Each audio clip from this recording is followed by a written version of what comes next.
예, 첫 번째 순서로 호동 선생님의 기조 강연이 있겠습니다. 주제는 한국교통물류의 중심지 경기 인천 조선시대를 중심으로라고 주제를 잡아주셨고요. 호동 선생님은 잘 아시죠? 서울대학교 대학원에서 박사학위를 받으시고요. 현재 한국과학기술원 교수로 계십니다. 예, 선생님 강연 부탁드리겠습니다. 예, 반갑습니다. 소개받은 고동환입니다.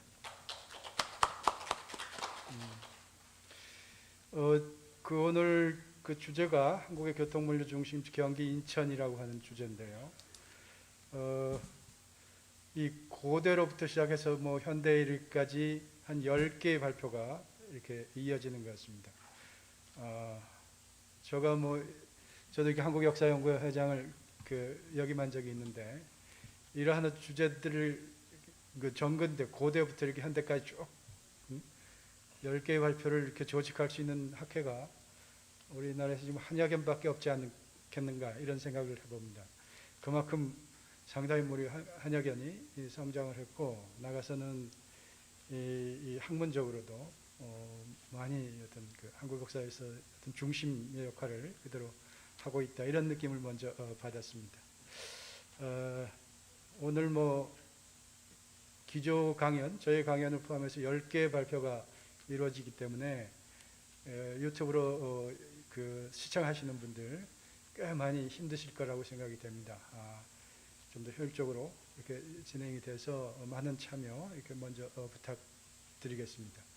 저의 발표는 제가 공부한 것이 주로 조선시대 어떤 교통, 상업, 도시 이쪽 중심이기 때문에 경기 인천이라고 그래도 조선시대의 어떤 물류, 교통 문제를 중심으로 해서 오늘은 발표가 이루어질 것 같습니다. 크게 목차를 보시면은 이 육로교통망, 첫 번째 육로교통망에서 우리가 얘기할 게 이렇게 영도망, 영로망과 그 다음에 민간들이 활용하는 이 간선도로망, 그리고 이런 도로망을 따라서 경기 지역의 이 유통망이 어떻게 형성되는가, 이게 첫 번째 세션이 될 것이고요. 두 번째는 수로교통망이 됩니다. 이 한강, 경기도 내륙을 쭉 흘렀던 한강 수로의 특성과 한강 수로를 통한 시장권 형성, 이 문제를 다룰 것이고요. 교통의 중심, 이 철도가 놓이기 전에 가장 중요한 것들이 수로와 육로, 두 가지밖에 없었으니까 이걸 먼저 다루고, 세 번째 주제는 이 서울을 중심으로 해서 수도권의 범위가 확장돼가는, 이거를 경도 사도 체제라고 얘기합니다.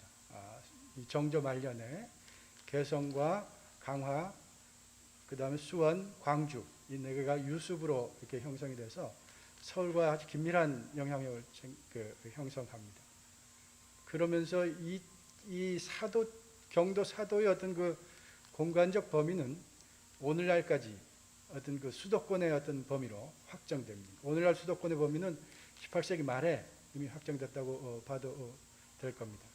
그리고 이러한 어떤 서울과 주변 4개 도시를 연결하는 어떤 물류가 상당히 활성화되고 있다, 이런 말씀을 드릴 것이고요.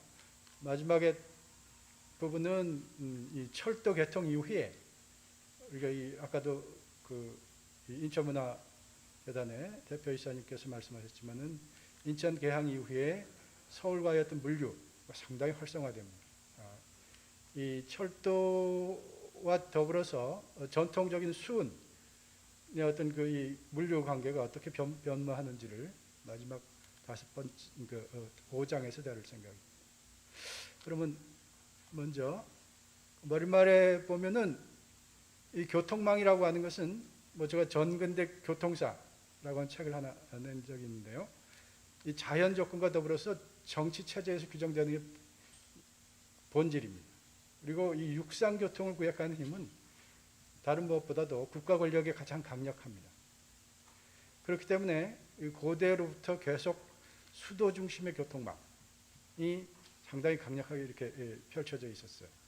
그래서 우리가 역참제도가 본격적으로 도입되는 고려시대 때 개경을 중심으로 하는 X자형 22개의 역도망이 만들어졌고, 조선시대 때는 서울을 중심으로 한 41개의 역도망이 전부 다 이것도 마찬가지로 고려 개경을 중심으로 한 어떤 역도망을 계승해서 이렇게 형성이 됩니다. 이런 육상교통망과 달리 수상교통은 우리나라 교통망에서 정근대 교통에서 가장 중요했습니다. 육상교통보다. 여러분들 다 알다시피 뭐 산지가 한 70% 형성하고 있고, 그 다음에 주요 강들이 내륙 깊숙한 곳까지 다 흘러요. 그래서 웬만한 것들은 수운을 통해서 카바를 할 수가 있었습니다.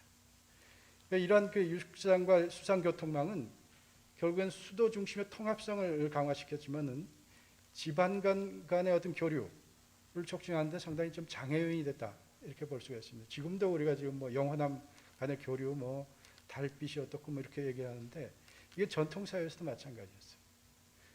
서울로만 다 모이는 그런 교통 시스템 때문이죠. 다만 그 지방과 지방 간의 그 교류나 이런 것들은 장애였지만은 경기 지역만은 서울을 끼고 있기 때문에 경기 지역의 교통과 물류는 서울을 그 주변에서 서울에 오는 많은 물류들이 거기에 경유하기 때문에 활성화됐다, 이렇게 볼 수가 있습니다. 지금 여기 보이는 것이 이게 지금 고려 개경의 X자형 역도망입니다. 상당히 그 치밀하게, 조밀하게 연결되어 있는데요. 이게 정여근 교수의 어떤 그 논문에서 좀 따온 겁니다. 그다음에 지금 우리나라 그 조선 시대의 어떤 그 도로망을 보면은 도로의 발달은 지금 자연 조건에 의하면 해발 50m 이하에서 주로 도로가 많이 분포가 돼요. 이 해발 50m 이하의 지형은 대부분 다 이쪽 서해안, 이 서해안 쪽에 주로 많이 분포를 합니다. 서해안 쪽에 많이 분포를 하고, 이쪽 뭐 다 아다시피 태백산맥 이쪽은 상당히 산지죠. 그래서 이 서해안 그 연안 지역을 중심으로 도로가 많이 분포를 했고, 이 연안 지역에 주로 그 고대 이래로 수도들이 많이 분포를 합니다. 지금 이쪽에 그 영로망의 분포인데요. 요 옆에 오른쪽에 있는 지도는 여기를 보면은 지방 간의 어떤 그 교류 도로가 발달하지 않는 걸 금방 알 수가 있습니다. 서울 중심으로 모든 도로는 역참은 서울을 중으로 쭉 다 몰려주고 있어요. 그만큼 이 지방 간의 어떤 이 교통, 이것들은 상당히 그 어떻게 보면 차단돼 있다, 이렇게 말할 수 있는 것이죠. 그 고려시대에 비해서 조시대 역도망은 고려시대 22개의 역도망인데 조선시대는 41개입니다. 이런 것들은 영로망의 분지화가 가속화됐다, 이렇게 볼 수가 있고, 이 중에 그 경기도에 소지하는 역참은 그 전체 503개 중에 쉬운 3개로 한 10% 정도 차지합니다. 이 다른 팔도라고 치면은 뭐 한 15% 정도쯤 돼야 이렇게 균형이 잡히는 건데 10%밖에 없다는 것은 이 영로 간의 거리가 너무 짧고, 나가서는 도로의 규격도, 도로도 상당히 좋은 도로들입니다. 서울을 끼고 있기 때문에 이 그 경국대전에 의하면은 그 모든 전국의 도로망을 대로, 중로, 소로 이렇게 그 규격을 나누고 있는데, 대로망은 한양에서 개성, 한양에서 죽산, 한양에서 직산, 한양에서 포천까지. 그러니까 대부분 다 이 주요 간선도로, 경기도 내에 있는 도로들은 다 대로에 포함되고, 중로는 서울에서 이 광주, 도민, 지금 양근 지역까지 가는 것. 그다음 죽산에서 다시 상주로 빠지는 것. 이게 죽산까지는 대로죠. 그다음에 진천에서 성주까지, 직산에서 전주, 개성에서 중화, 포천에서 회양도로가 중로라고 되어 있고, 나머지 소로는 중로에서 다시 저 지방까지, 저 경흥까지, 함경도나 뭐 저 부산 이렇게 가는 것들이 다 소로입니다. 이렇게 보면 경기도 내의 도로망, 역참 도로망들은 대부분 다 대로 아니면 중로, 상당히 도로 규격이 우월했기 때문에 이동하는 시간도 그 같은 거리라 그러면은 훨씬 더 짧아지는 거죠. 그래서 역참이 그 면적에 비해서는 그렇게 많이 놓여질 필요가 없었다, 이렇게 보는 것이죠. 또 하나는 지금 조선 후기 가면은 이 영로망과 달리 이게 간선도로망을 파악하게 됩니다. 그만큼 이 영참이라고 하는 것은 행정과 정치, 군사 이런 그 좀 더 정부의 어떤 공식적인 그런 중심의 교통망으로 한다면은 이 대로망, 간선도로망은 그 민간들이 주로 활용하는 그런 도로 개념이에요. 그러니까 이 아까 얘기했던 여기에 대로하고 이 경북대전의 대로하고 지금 조선 후기의 대로라고 하는 것은 개념이 좀 다릅니다. 이 앞에 서서의 대로는 경북대전 대로는 역참 도로망이고 이거는 민간이 활용한 그 당시에 간선 도로망을 얘기를 하는 것이죠. 이게 18세기 후반에 이 신경준의 도로고라고 하는 데서 보면은 6대로망, 이게 가장 기본적인 대로망입니다. 서울에서 의주까지 가는 주로 이 중국과의 사신 가장 도로가 잘 편탄하고 잘 닦여져 있는 도로고, 이쪽에 두 번째가 경흥, 이쪽 함경북도 경흥 서수로까지 가는, 이거는 여진족의 침략에 대비하는 군사적인 그런 도로망입니다. 그 다음에 강원도 평해, 지금 삼척 그쪽으로 가는 그런 도로망, 그 다음에 동래, 해남을 거쳐서 제주까지 가는 도로망, 이게 그 다음에 서울에서 강화 가는 도로망, 이게 6대로망입니다. 가장 기본적인 도로망인데 18세기 말 19세기 초에 되면은 이게 9대로라고 이렇게 되어 있습니다. 그래서 여기에 뭐가 더 추가되냐면은 봉하까지, 태백산까지 가는 도로망하고 충청도 수영까지 가는, 보령까지 가는 도로망, 그리고 지금 여기 동래로 가던 길이 중간에 좀 분지가 돼서 이 통영 가는 길, 그 다음에 19세기 중엽에는 이 수원 화성이 축조되면서 서울에서 그 과천이나 시흥을 거쳐가지고 수원까지 가는 도로, 이게 10대로망으로 이렇게 승격됩니다. 그러니까 도로망이 상당히 확대돼 가면서 보면은 경기 지역 내의 도로망들이 아주, 원래 이 도로가 없었다가 이렇게 된 게 아니고 원래는 도로가 아주 등급이 낮았던 도로에서 간선 도로망으로 확대돼 갔다는 걸 볼 수가 있는 거죠. 이건 동요도의 서울 경기 지역의 간선 도로망, 아주 지금 여기 잘 안 보이실 텐데 이 붉은 선으로 딱 실선으로 지어진 것이 서울을 중심으로 하는 경기도 내의 어떤 도로망들이 상당히 거미줄처럼 잘 펼쳐져 있음을 우리가 알 수가 있습니다. 그 다음에 이런 어떤 도로망에서 우리가 주목해야 될 것이 이 장시, 물류라고 하는 부분들이죠. 조선 전기 경기 지역에는 장시 설립을 금지했습니다. 정부에서 정책적으로. 그래서 이 서울이라고 하는 게 소비 도시죠. 이 농산물의 생산 도시가 아닙니다. 그래서 서울 주민들 20만 가까운 서울 주민들이 먹고 살려면은 주변에 있는 물류가 서울로 들어와야 되기 때문에 경기 지역의 장시를 금지했어요. 서울에 와서 교환을 해라. 그러다가 임진왜란 이후에 서서히 물자가 워낙 부족하니까 경기 지역의 장시를 허용하고 그 이후에 경기 지역 장시가 상당히 늘어납니다.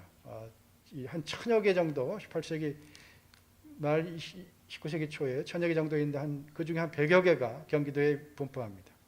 그리고 만교라면은 전국의 대장 15개를 꼽고 있는데 그 중에 광주의 사평장이나 송파장, 안성의 읍내장, 이 경기도 내 대장이 3개를 꼽고 있습니다.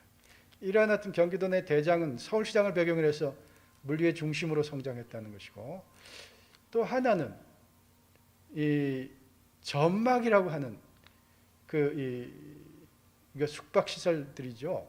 여행과 상업이 유통이 많이 활성화되면서 조선 전기는 보통 역이라든가 원이 이렇게 많이 활용이 됐었는데 역원이 점점 쇠퇴하고 점막으로 민간의 어떤 이 숙박시설, 음료식업을 제공하는 이 점막들이 많이 생깁니다.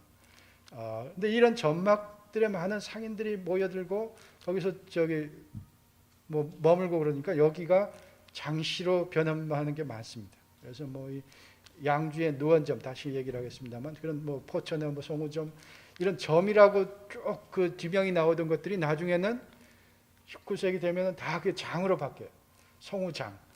원래 18세기까지는 점막이라고 다 되던 곳들이 장시로 바뀌는 거예요.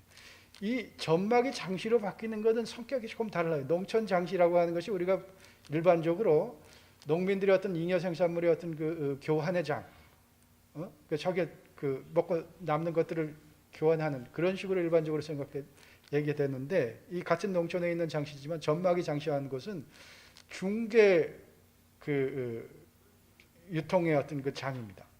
서로 저쪽 강원도나 함경도에서 올라오던 물건들이 중간에 점막에 머물다가 주변에 잉여 생산물의 교환시장이 아니라 원격지 교통의 어떤 그 유통 거점으로 이 성격이 다른 것이죠. 전막이 장치화되는 것들을.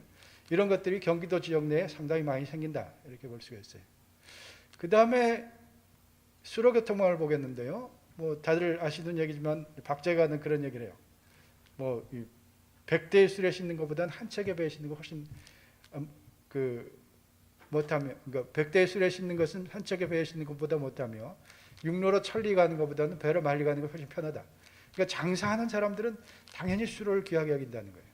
옆에 있는 이 그 그림은 이 규장각에 소장된 각선도번에 있는 조은선의 모습인데, 여기에는 한 1000석을 적재량, 법적 적재 한도가 1000석입니다. 그런데 경강 상인들, 당시에 민간 선운업자들은 2000석을 적재할 수 있는 대선을 건조해서 해운에 투입합니다. 그리고 이 한강 수로, 한강 경기도 내에 가장 중요한 수로는 한강이죠. 그래서 이 저쪽 대간 수로권, 간선 수로권, 지선 수로권 이렇게 구분됩니다. 그래서 이 간선 수로권은 서울에서 춘천, 충주까지, 그리고 지선 수로권은 그 춘천, 충주에서 다시 그 배가 가장 올라갈 수 있는 끝에까지, 남한강은 괴산까지 올라가고 북한강은 홍천, 인제까지 올라간다고 됩니다. 그리고 또 하나 이 한강 그 수군에서 중요한 것은 수상과 수하로 구분된다는 거예요. 물 아래, 물 위 이렇게 구분되는데, 이 조류 대달 지점을 그 획기로 해서, 그러니까 이 서해에서 배가 들어와서 마포나 용산까지는 바로 밀물대, 그 밀물을 이용해서 올라옵니다.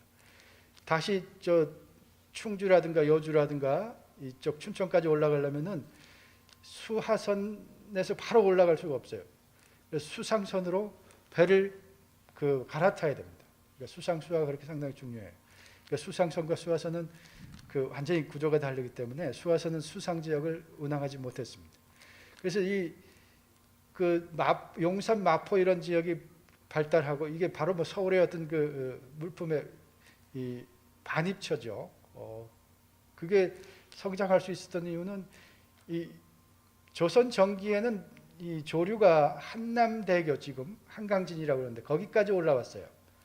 그러다 점점 이렇게 퇴적이 심화되면서 조선 후기에 오면은 용산이나 또는 그 동작진까지만 조류가 올라와서 이 바로 밑에 있는 용산과 마포, 서강 이런 지역이 상업 거점으로 발달을 하는 거죠. 뭐 금강의 감경포라든가 나주의 용산포도 다 마찬가지 구조를 가지고 있어요. 이런 끝지점에 왕조의 수도가 위치하는 것도 특징입니다.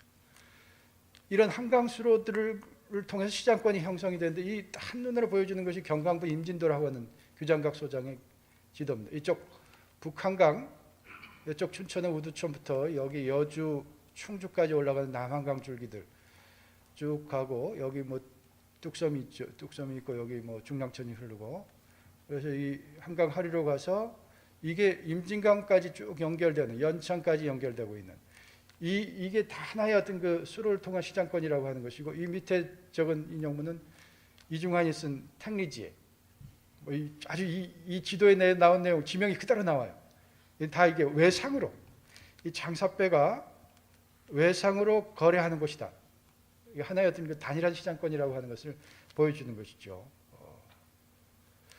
또 하나는 이 교통망과 더불어서 이 물류를 얘기하자면은 이 갯벌장이라고 하는 상당히 중요합니다. 한강을 이렇게 내려올 때는 큰 문제가 안 되는데, 올라갈 때는 여우를 만나면은 배를 다 끈으로 묶어서 주변 사람들 동원해가지고 올렸습니다. 한 3 내지 5척, 서너 척에서 이 선단을 이용해서 이렇게 상류까지 올라가서 장사를 하는데, 이 한 선단이 여우를 통과할 때는 한 이틀 내지 3일 정도는 시간이 걸렸다 그래요. 이 2, 3일 동안 상품을 싣고 있는 배 안에서 물품 거래가 이루어지는 거예요. 이걸 갯벌장이라고 합니다. 이런 여울이 있었던 곳들도 나중에 다 장시로 바뀌어요. 아까 점막의 장시와 더불어서 이런 갯벌장들이 다 나중에는 장시로, 오일장으로 다 바뀌게 되는 거고, 또 하나 포구도 우리가 이 일반 농촌 장시는 이쪽 우리가 등짐 장수들, 버부상들이 아주 조그만 상품들 가지고 거래하는데 배들은 유통 물품의 양이 엄청 많습니다. 자본 규모도 크고. 근데 이 배들이 정박하는 곳에서 당연히 상품 거래가 많이 활발화되고 이것들도 이 포구도 장시로 바뀌어요. 대부분. 점막이 장시와 갯벌장, 여울의 장시와 포구의 장시화들이 상당히 많이 활성화돼서 물류가 그 서울을 중심으로 하는 어떤 이 교통 시스템 따라서 활성화된다 이렇게 볼 수가 있고요. 또 하나 우리가 경도 사도 체제가 이러한 그 흐름들을 상당히 가속화시킵니다.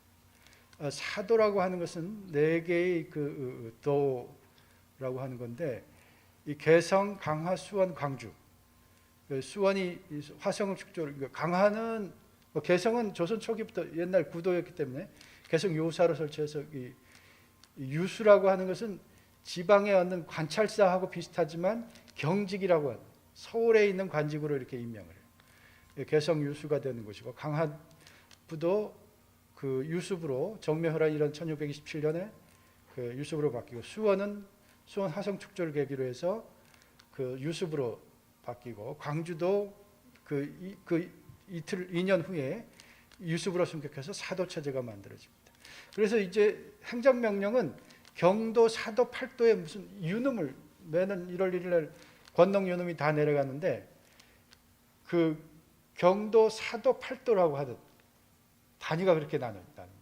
사도가 아주 특수한 어떤 그 팔도라고만 자꾸 알고 있는데 그 사이에 사도라고 하는 것이 있다는 것을 이 18세기 후반에 확립되는 것이죠. 그 서울과 연계가 상당히 강화되고 원래는 이게 그 지금 보시지만 관리형, 진무형, 장영회형, 수호형, 수도권 방위 상당히 기본적인 목적이었습니다만 이쪽 지역의 그 상업과 도시가 발달하면서 어떤 그 상업적인 연계망이 형성되는 거예요. 물류 시스템들이 이 서울과 사도를 중심으로 해서 많이 활성화된다 이렇게 볼 수가 있는 거예요. 이걸 보여주는 것이 지금 기전도라고 하는 규정각에 있는 지도입니다. 여기가 서울이고요. 여기가 광주 남한산성, 여기가 수원입니다. 수원. 여기가 강화, 여기가 송도 개성이에요. 그러니까 이게 서울을 지금 좀 지도가 좀 그렇게 됐습니다만 동서남북으로 서울을 이렇게 쭉 그 봉위하는. 그리고 이런 것들을 연결하는 교통로는 여기 보면 다 수로입니다. 수로가 상당히 과장돼서 그려져 있어요. 이 지도에서 보면. 이게 뭐겠습니까? 이게 물길이 그만큼 중요해서 물길로 다 이용했다는 거죠. 육로 교통망보다. 그리고 이러한 어떤 그 서울 경제 성장을 바탕으로 해서 이렇게 이 사도들이 상품 유통 중심지로 발전하는데 수원은 서울과 아주 직접적으로 관련돼 있어요. 수원에서 생산된 미국이나 이런 것들은 전부 다 서울에 와서 팔고 서울에서 물건을 떼다가 수원에서 판매하고 광주 송파장, 양주 누원점 이런 쪽은 서울의 시전 상업을 위협할 정도로 성장합니다. 지금 여기 보면 이게 서울의 이게 양주 다락원점, 여기가 광주 송파장입니다. 여기 비면서 등록에 있는 자료들은 뭐냐면 송파 사람들이 서울 밖에 중도화들과 체결해가지고 그 삼남 지역하고 함경북도에 그다음에 강원도 상인들을 다 유인해가지고 여기서 모인다는. 서울 사람도 이 난전을 업으로 하는 사람들, 난전 상인들이죠. 이걸 난전을 금지하는 어떤 그 서리들을 두려워해가지고 전부 다 어디에서 모인다? 송파에 모여가지고 함경도, 강원도, 삼남 지역의 물산들이 교류된다는 거예요. 그래서 그러니까 서울의 시장이 점차 이익을 잃어버린다 이런 얘기예요. 여기는 양주 누원점 하고 송파 사람들이 서로 이렇게 체결해서 여기 서울로 가는 물산들을 다 빼돌린다는. 그러니까 상당히 경기 지역의 수도 그 물류가 활성화됐다는 걸 볼 수가 있습니다. 안성읍내장도 이건 숭업 전진기지로 중요한 겁니다. 시간이 많이 흘렀기 때문에 좀 빨리 가겠습니다. 마지막으로 경인철도 개통 전후의 교통 물류가 어떻게 변화했는지. 그러니까 개항 이후에 수입품이 상당히 늘어나게 되죠. 그래서 이 중과된 물동량을 운송하기 위해서 기선이 추앙됩니다. 기선 한국의 조선의 1888년까지 1889년 이전에는 조선 기선들이 취항했는데 지금 89년 이후부터는 외국 기선들이 진출해요. 그러나 이 청일전쟁 이후에 되면 완전히 일본 상인들이 일본 기선들을 완전히 장악하게 되죠. 수훈이. 그래서 이 청일전 일본 상인들이 그 수훈을 장악한 이후부터는 한강 수훈의 중심지가 원래는 마포였어요. 마포 해관도 만들고 여기 다 했다가 이 용산으로 그 중심지가 바뀝니다. 용산이 일본 거주지들이 많았으니까. 그래서 지금 경인철도도 용산으로 놓이고 원래 전통적인 그 경강 상인들 중심이 마포였는데 그러면서 마포의 어떤 그 조선 상인들, 경강 상인들의 어떤 위세가 약화되게 되는 거예요. 그리고 이제 경인철도가 1899년 경인선 완공되고 1900년에 한강철도가 개통돼가지고 되고 나중에 1905년 경부선 개통이 됩니다. 그래서 이 수운의 역할이 상당히 제한되는데 개항 초기에는 선운이 철도에 비해서 경쟁력이 우위에 있었습니다. 철도운이 워낙 비쌌기 때문에. 그래서 이 한강 서울과 인천 사이에는 철도와 기선과 전통적인 범선, 돛담배가 경쟁을 하게 되는데 제일 먼저 경쟁에 탈락하는 게 기선이에요. 기선의 운임은 철도 운임과 거의 비슷했어요. 안정적이지도 않고 겨울에 한강이 얼었을 때는 불가피하게 철도를 이용하지만 나머지는 범선이 주로 많이 이용했어요. 그러나 범선도 1908년에는 점차 철도에서 운송의 주도권을 상실합니다. 특히 결정적인 역할은 1905년 경부선이 개통되면서 전라도나 삼남 지역에서 많은 미국들이 선운돼 가지고 한강을 통해서 이렇게 서울로 반입됐는데 이런 미국들이 전부 다 철도를 통해서 서울로 반입돼요. 이 운송량이 대폭 줄어든 거죠. 그래서 범선에 의한 어떤 운송도 상당히 1908년을 획기로 해서 점차 쇠퇴하고 철도에 의한 경인 운송의 주도권이 넘어간다 이렇게 된 얘기를 할 수가 있어요. 다만 이 한강 상류 지역, 한강 하류의 수운들은 완전히 쇠퇴하지만 한강 하류 상류에 있는 것은 1930년대까지만 하더라도 꽤 많은 나름대로 그 철도가 포괄하지 못하는 그런 영역들을 커버하면서 생명력을 유지합니다. 이 경인철도와 한강 하류의 수운과 달리 이게 영산강 같은 걸 저도 이 논문을 썼었는데 영산강 하류 수운들을 보면은 이 나주영 그 목포간에 이 철도 호남선 철도가 놓이면서 이 영산강 수운이 태조하진 않습니다. 영산강 같은 경우. 그러니까 이 영산강 영산포에서 목포까지의 어떤 그 하안에는 상당히 다양한 포구들이 발달되어 있었어요. 그래서 이 철도가 다 커버하지 못하는 것들을 여전히 수운을 통해서 그 물류를 커버했었는데 한강 같은 경우는 한강 하류에 이렇게 포구들이 발달하지 못해서 쉽게 쇠퇴되겠다 이렇게 볼 수가 있습니다. 시간이 많이 지났는데 이상으로 발표를 마치겠습니다. 감사합니다.